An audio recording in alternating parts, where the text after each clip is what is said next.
Jatketaan pukemisella, joo. Sä kerroit siitä korvalusikasta.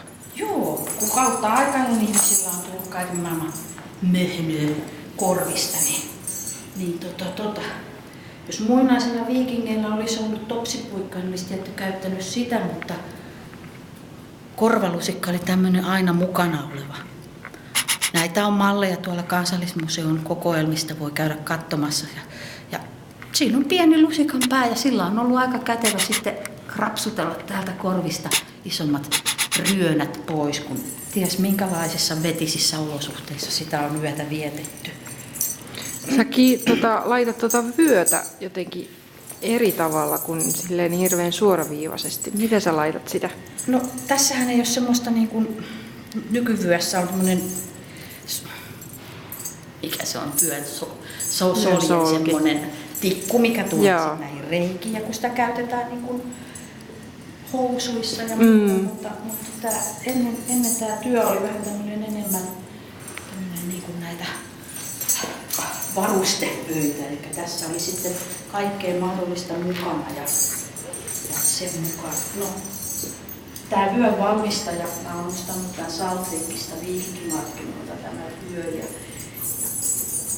näin se mulle sitas ja näin minä olen sitä käyttänyt ja siinä sitten näkyy tämä vyökuvio tulee hyvin ja ajalle tyypillisesti pitkä vyö. Mulla on tässä mukana vähän pahoja henkiä pois pitäviä kulkusia. Okei, eli ne torjuu pahat henget. Torjuu. Joo. No, jos kuljet yksistäsi tuolla mettässä ja hissu hiivit ja karhu tulee vastaan, niin se syö sut. Jos kuuluu meteliä, niin karhun kulku se. Katsoo, joo. Peeveliä siellä nyt mennään ja kyllä se vähän väistää mieluummin. No, tää nyt oli. Ja sitten tietysti mä pidän kesällä tätä nilkkakoruna, mutta se on nyt monikäyttöinen. Talvella niin, joo. Sitten on kaikki muu tarpeellinen mukana. Joo, vyölaukku. Vyölaukku. 2 vyölaukkua. Niin. Eteenkin. Joka tytön. Hammastikku täällä näin, millä saa sitten ruokapöydässä niin kuin siististi napattua naapurilta vähän lihanpalaa. Joo. Sitten tietysti hyvin tärkeä juomasarvi. Joo. Oma juomasarvi. Oma juomasarvi. Ei käytetä kenenkään toisen juomasarveja. Ei. Hyvänen aika. Ja tää on aina mukana tietysti täällä näin vyöllä roikkumassa. Niin jos joskus jano yllättää, niin se on. Siihen voi pyytää ammentamaan voudin-sahtia. Kyllä, ja sitten mä olen joskus tähän ihan tiskillä pyytänyt, kun ollaan oltu jossakin reissun päällä, niin. Päällä, niin tähän menee mukavasti se, tämä on 7 desilitran sarvi, mutta tähän mukavasti saa sitten pullollisen. Kyllä ne vaanimikot sen sitten täyttää. Varmaan ihan kyllä mieli hyvinkin. Joo, no kukas mahdat olla tänään? Ainakaan kukaan sieltä Viikingit-sarjasta. Kyllä mä oon näitä ihan hämäläisiä.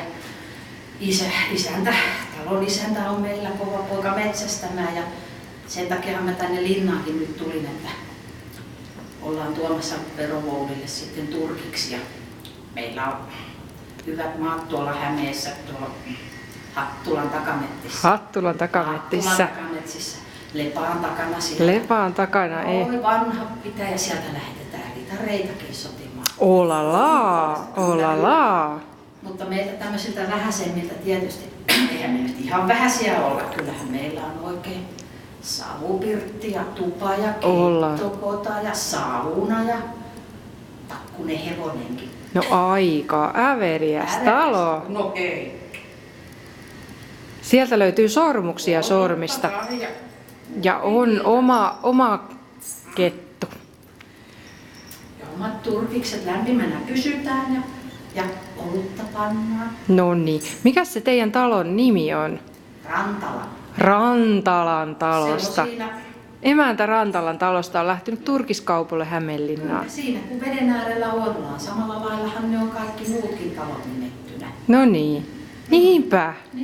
Joo. On ylistä ja on alista Rantalaa. Joo. Sitten on näitä erilaisia muita paikan nimiä. Mäkelää, Tupalaa. Joo. Onko Sukujen nimen mukaan ne mustatukkaset sieltä, ne on niitä mustapäitä. ai ne on mustapäitä. Ne on mustapäitä. Joo.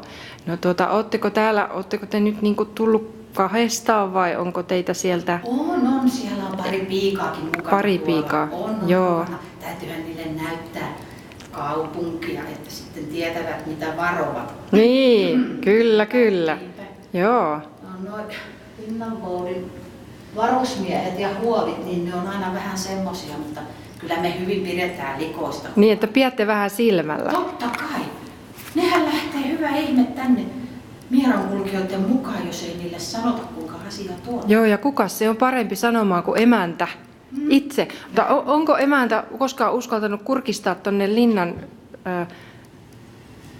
linnan tupaan? Niin. Nyt näyttää siltä, että siellä on ihan tyhjää. Voisiko siellä, mahtaisiko siellä voida vähän kurkata? Onko siellä se oluttynnyri? Jospa käydään Joo. katsomassa, eihän sitä tiedä. Lampilasta sahti.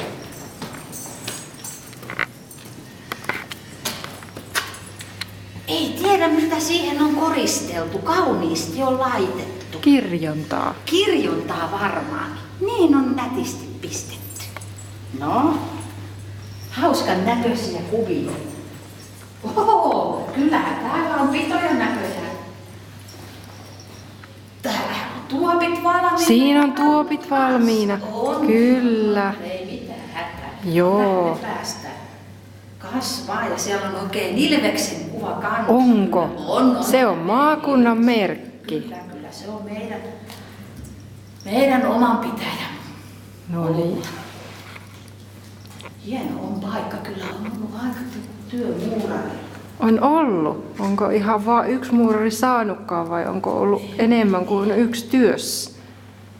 Kyllä niitä oli tällä seudulla silloin muutama vuosi sitten paljon niitä. Saksasta tulivat. Saksasta tulivat. Ja mallia näyttivät, mutta tiilethän tehtiin meillä tuossa Noniin. Hattulassa. Joo. Ja komea kirkko. Tuli komea, on nähnyt. On käynyt siellä. Ulkoa vaan en uskaltanut mennä sisään. Se on niin korkea, että huimaa. Kyllä, ja näytti niin semmoiselta äveriältä paikalta. No se on. Siinä on meinaan kovaa työtä tehty ja tiiltä isketty. Siinä on Nyt mä laitan Herniäisissä pois. vieläkin niin valtava urakka siinä koko aika, koko kesä.